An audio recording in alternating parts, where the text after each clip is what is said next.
Welcome to the Free and Open Mind VCast. I'm Hardy Brooklyn. And I'm Michelle Wild. Who are you? And what is your true passion? We'd like to give a quick shout out today to our continuing sponsors, Flow Juggle and Rev Up Your Resume.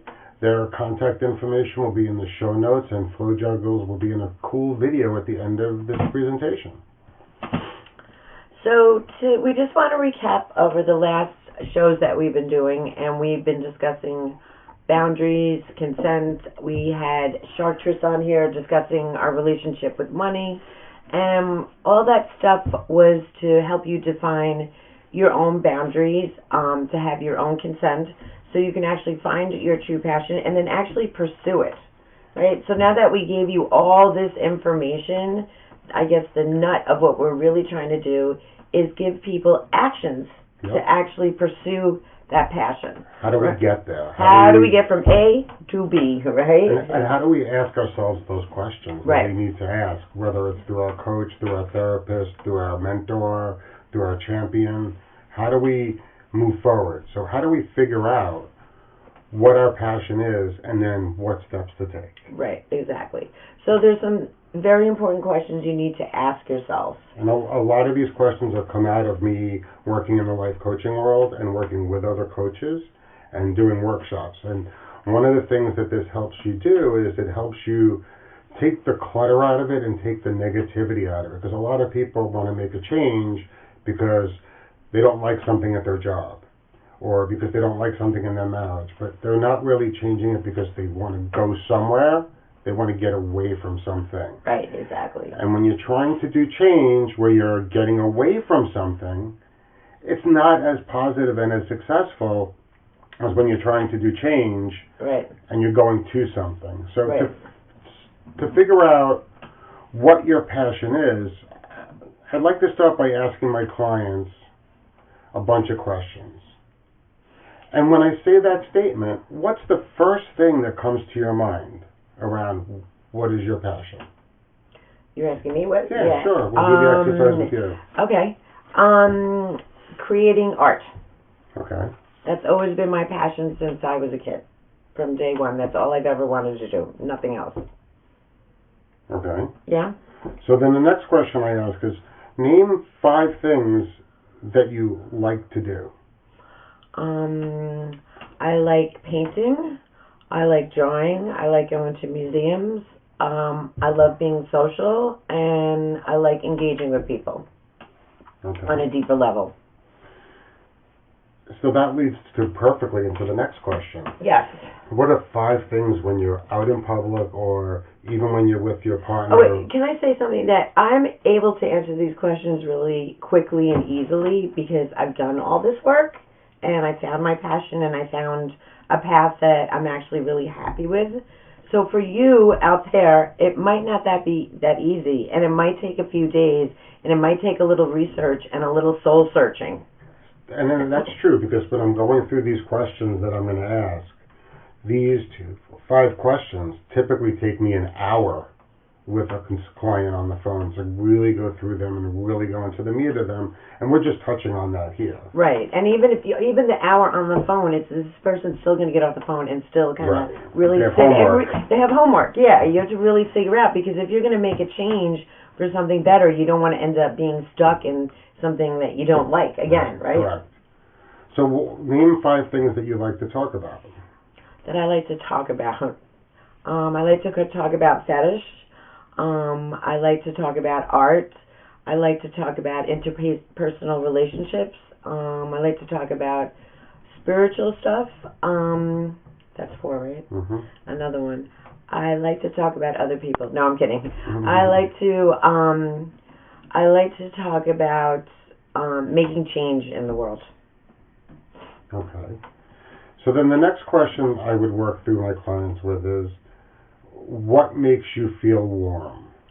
What makes me feel warm? Helping somebody out, being grateful for what I have, saying thank you, doing my mantra in the morning, being a good person. Is that good, or do I need another one? So typically, what I would do if this was a regular session is each time they answered one of those questions, so like, what is the first thing that comes to your mind? Then the next question I would be is ask, close your eyes and now visualize that. Right. And how do you feel? So when it comes to what makes you feel warm, why does helping other people make you feel warm? Oh, that's a really good question. I don't know if I can answer it right here and right now. It's it just makes me feel good to be helpful to other people. I mean, I think it's part of, everyone's purpose in life to help other people. I mean, in helping other people, I think you figure out a little bit about yourself too. Right. So what were the other things that you said made you feel warm? Being a spiritual person. Okay, so why does being spiritual make you feel warm? It makes me feel more connected to other people. It makes me feel more connected to the world. It makes me understand that I am a human being and that, like, what is my real life purpose, and what's going to make me happy at the end of the day, and what's going to make me happy at the end of the road of my life when I'm sitting there, at my deathbed. What am I going to say about, regrets of things I didn't do and things I did do? So I don't want to ever regret things I've never done. Okay. So that leads me to the next question in this process, and this is really fundamentally is, what does doing what you're doing now make you feel? Amazing. Okay. She's already gone through the change process? Yes. So most people would answer that question from a point of view of anger, anxiety, jealousy, not good, feeling like I'm going in circles. There's lots of answers that can come and to not that question. appreciated. Correct. And not valued. Right. I think, when I just switched over from being a photographer to be a professional mistress, and when I was a photographer, even though I absolutely loved it, I really felt like I wasn't valued. And I realized through the chartreuse that what I was doing was placing value on money instead of placing value on what my worth was. Right. And so I was working like a maniac when I was shooting. And like I said, I loved shooting. I loved all that. But at the end of the day, I felt like I wasn't really making the money that I deserved because I was putting so much value in the money. And I was saying, it isn't really about the money. It's really about doing something I love. And like I said, through the chartreuse, I learned about my worth. Right. And so now that I've been doing, being a pro mistress, I really have found my value and my worth. And I have not a similar story, but I've gone through as being a business consultant, and there are tons and tons of clients a bunch of clients actually, where I've told how to do something. And for some reason, whether it be budgeting reasons, political reasons, they heard it from the guy on the train that sat across them who said he was an expert, and because he had a nicer suit on than me, they kind of took his opinion. And it's happened, and that's one of the reasons why I moved into a coaching field, because I was giving people information that would allow them to come to the right outcome or the best practices outcome. And they would pay me a lot of money to go in and do this. And then at the end of the project, they'd be like, well, we don't really like it that way. And I'm like, okay, well, I literally just sat with all of your employees, and almost everybody in this company feels that switching to this type of software would be so beneficial, and it would make their lives easier. And I'm like, okay, that's like what every trade magazine, that's what everybody's recommending. And then management's like, no, we have to do it this way. And how did that make you feel? It made me feel like somebody had a lot of money to spend, and they didn't really care what I said because they were going to do whatever they wanted anyway. No, how did it really make you feel? Did it make you feel like empty and not worthy? Correct. Right, and not validated. Correct. It's making me feel like I am not validated, I'm not worthy. Right. Why I'm not good enough. Right. All of these negative thoughts that are not really relevant to me, but I'm projecting on the situation. Right. Because I did my job. I did the best I could. When I checked with other people in the industry, nobody said, oh, you could have done it this way.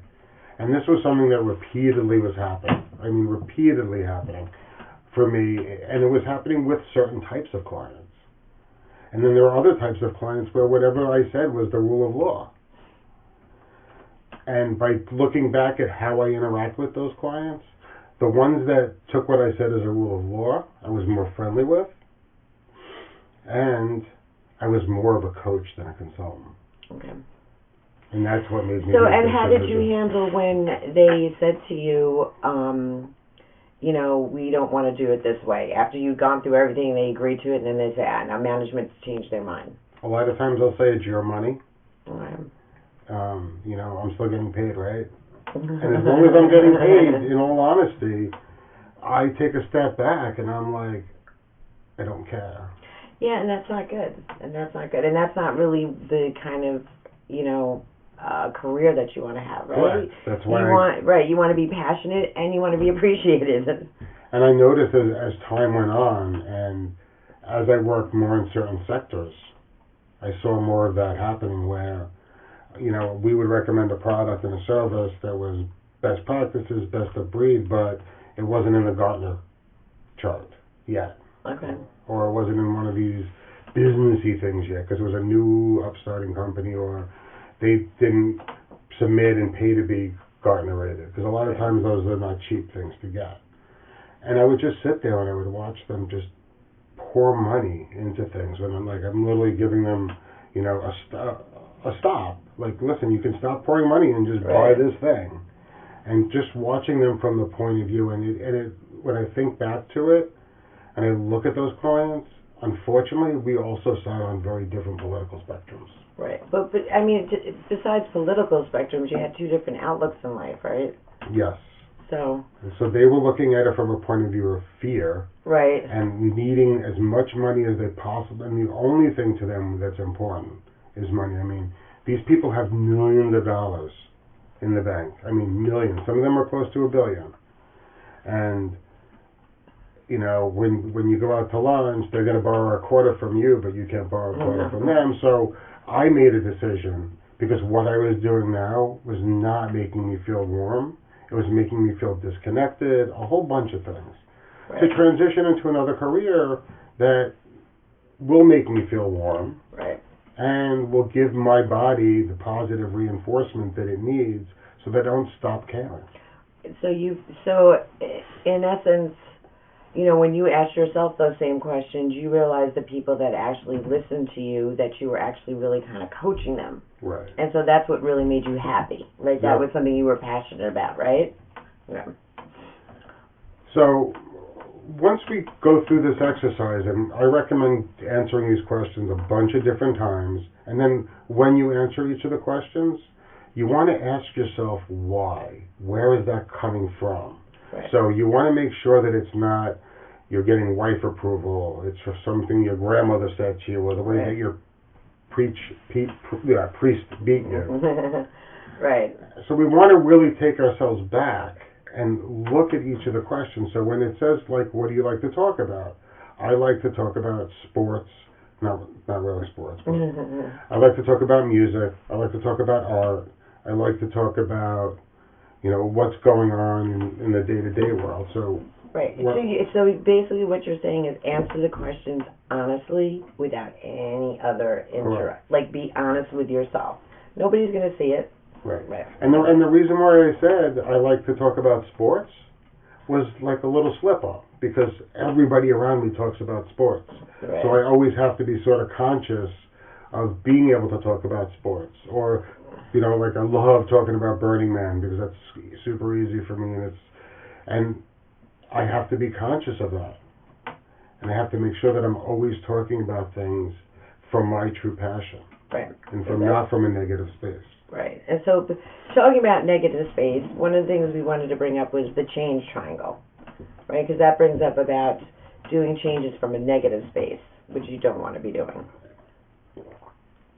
Well, it's being aware of them, not necessarily doing the changes from negative space. When we're talking about making the change from a negative space, we talk about running away from something. Right. Not going to something, which means I need to get out of my job because the water cooler talk is not good. I don't make enough money. I'm not appreciated enough. I'm not this. I'm not that. If you come out your change from that point of view, it makes it a lot harder. Right. So you have to clear up that first before you actually start doing the process. So and that's what the change trial sort of elaborates. And if you Google the change triangle, you'll be able to find it pretty easy. It's by Hillary Jacobs Hendel. Yeah. And basically what it is it's a triangle. Probably can't see it. Where up here is defense, anything we do to avoid emotion. Inhibitory emotions, anxiety, shame, and guilt. And then our core emotions, fear, anger, sadness, disgust, joy, excitement, sexual excitement. And then we get into our open-hearted state. So what the change trial does is it allows you to figure out which spot you're stuck at and being able to work through it. So you can think about when you're asking these questions, am I in a defense mode? Am I being inhibited by past perceptions or family values or what I learned in high school that's no longer relevant? Or am I hitting my core emotions that I need to kind of confront and figure out? And when we do things like this and we start working and diving deep into it, I tell my clients, my guests, whoever listens to me, you got to write it down. Yes, it's really important to write it down. And I think it's more important to write it down with a pen and pencil than to type it because it has greater impact. Yeah. Because the writing it down stuff, I've tried like dictating it, I've tried typing it, I've tried it all. And what for me resonates the most and allows me to remember it the best and be able to consciously make sure that it's a proper train of thought is I write it down, and then I type it out.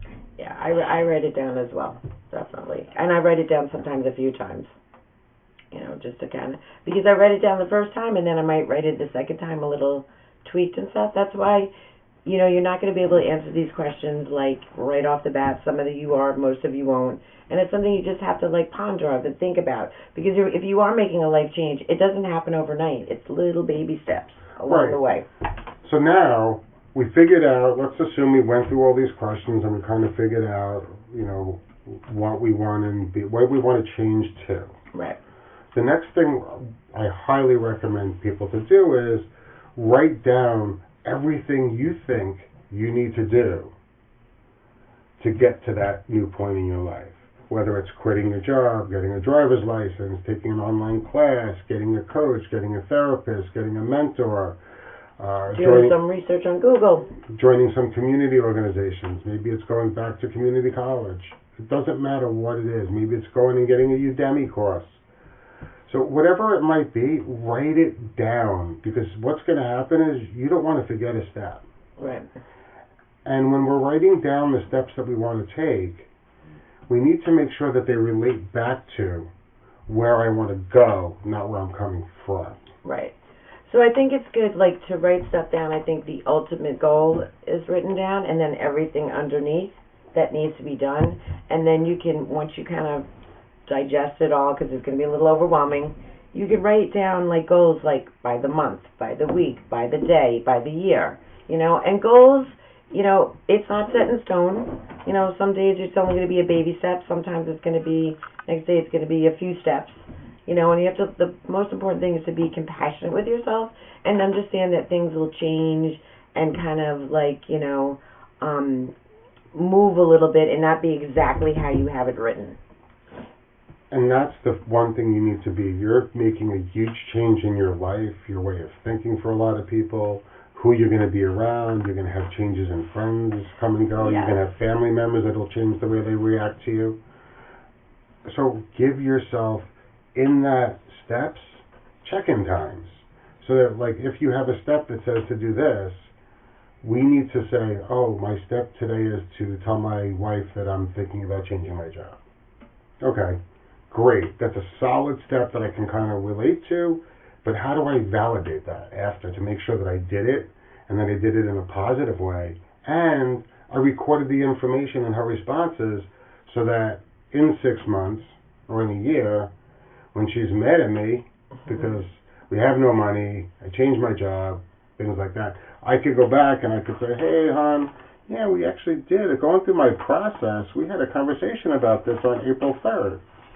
I have to say something. I would get really defensive if you did that. You're right. I would get really defensive. I think a better way to approach it is say, like, listen, I know this is, like, you get to validate her feeling first, or their feeling first, and say, I understand how you're feeling. I know it's really scary. I know this isn't probably what you expected or what you thought of or dreamed of. But the truth is that, like, in order for us to be happy, I have to be happy. Right? So start with, I think, like, validating their feelings. And that should be done at the initial discussion. Yeah.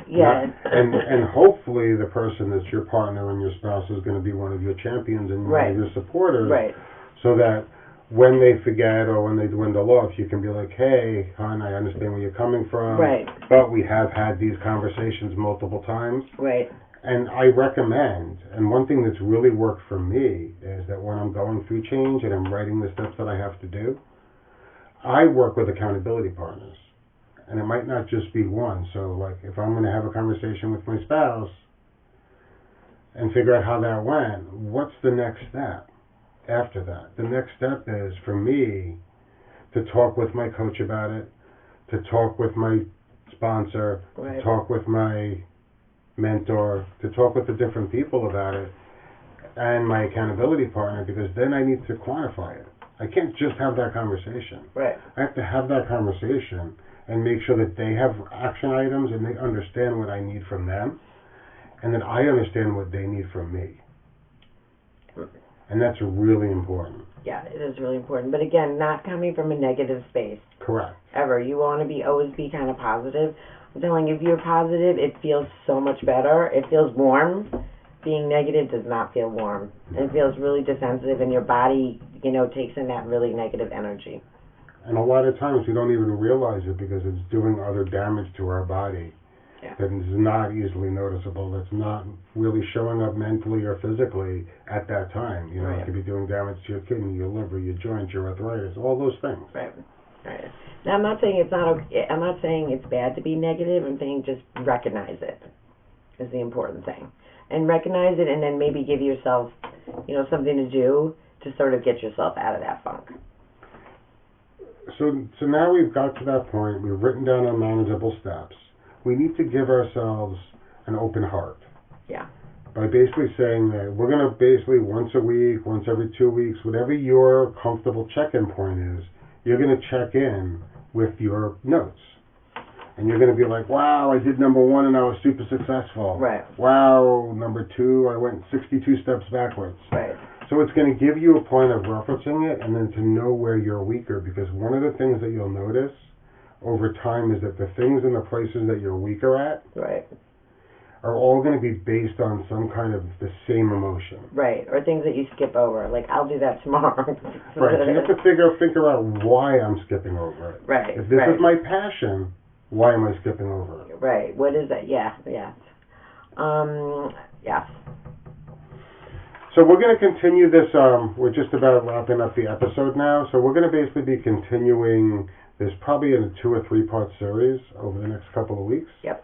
Because this is something that I think that people kind of really need to get the overall, and if they want to do more in depth, they can reach out to me. They can reach out to their local coach, their therapist, their mentor, somebody in their community, a champion. But definitely work with somebody on it, and somebody that's not going to be judgmental of you. Right. Because you might have some really weird things you want to do to be your passion. And make sure that whatever you're doing in those baby steps is attainable. Maybe not on the first try, maybe not on the second try, maybe not on the third try, but make sure that it's something that you can actually attain to get to. Right, and be compassionate with yourself through all of these changes. So I'm Michelle Wild. I am Hardy Brooklyn. This is the Free and Open Mind. Who are you? And what is your true passion? We'd like to shout out our sponsors again. To Flow Juggle and Rev Up Your Resume. Their information will be in the show notes or at freeandopenmind.com. If you want to reach out to us, you can email me at fun@hardybrooklyn.com. And if it's from Miss Michelle, you could just put it in the subject line and I'll forward it to her. So once again, thank you very much, and we're going to continue with part 2 next time. What do you think? That was good. What do you think? Yeah, I think it was good. Yeah?